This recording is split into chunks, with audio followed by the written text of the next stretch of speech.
എനിക്ക് ഈ കൊച്ചിനെ അറിയാൻ പാടില്ല. ഞങ്ങൾക്ക് നന്നായിട്ട് അറിയാം ജാസ്മിൻ ജാഫർ നിങ്ങളുടെ പേരിലായിരിക്കും ഈ ബിഗ് ബോസ് സീസൺ അറിയപ്പെടുക എന്നൊക്കെ ബിഗ് ബോസ് പറയുമായിരിക്കും. നമുക്ക് ഏതായാലും അങ്ങനെ പറയാൻ തോന്നേയില്ല. പഴയ ചിന്നുന്റെ ചിരി, കുട്ടികളി, ചിന്നുന്റെ തെറി, ഗബ്രിമേള കോംബോ, വായിട്ടലക്കൽ, അതൊക്കെയാണ് ഞങ്ങൾ പ്രേക്ഷകർക്ക് ഓർമ്മ വരുന്നത്. ഒക്കെ പോയി.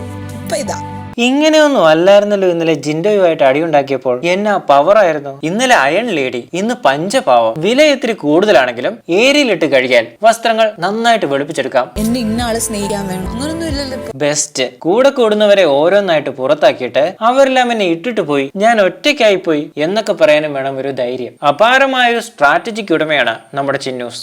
ഒന്നെങ്കിൽ ആരും മനസ്സിലാക്കുന്നില്ല. അതാണ് ശരി. ജാസ്മിന്റെ ഉള്ളു മനസ്സിലാക്കാൻ ആർക്കും അവിടെ കഴിഞ്ഞിട്ടില്ല. ജാസ്മിന് പറ്റിയ തെറ്റുകൾ എടുത്തിട്ട് വീണ്ടും വേദനിപ്പിക്കാനാണ് എല്ലാവരും ശ്രമിക്കുന്നത്. ജാസ്മിനെ മനസ്സിലാക്കിയവരൊക്കെ ബിഗ് ബോസ് ഹൗസിൽ നിന്നും പുറത്തു പോയത് അവരെയും പ്രേക്ഷകർ മനസ്സിലാക്കാതെ പോയത് കൊണ്ടാണ്. എല്ലാം പ്രേക്ഷകരുടെ തെറ്റ് തന്നെയാണ്.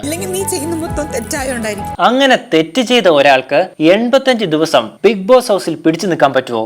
ഇല്ല. പക്ഷെ ജാസ്മിന് പറ്റും. ബിഗ് ബോസിനെ നമുക്ക് കുറ്റം പറയാൻ പറ്റുമോ? ഇല്ല. ജാസ്മിന് വേണ്ട സഹായങ്ങൾ ജാസ്മിൻ ചോദിക്കാതെ തന്നെ ബിഗ് ബോസ് കൊടുത്തിട്ടുണ്ട്.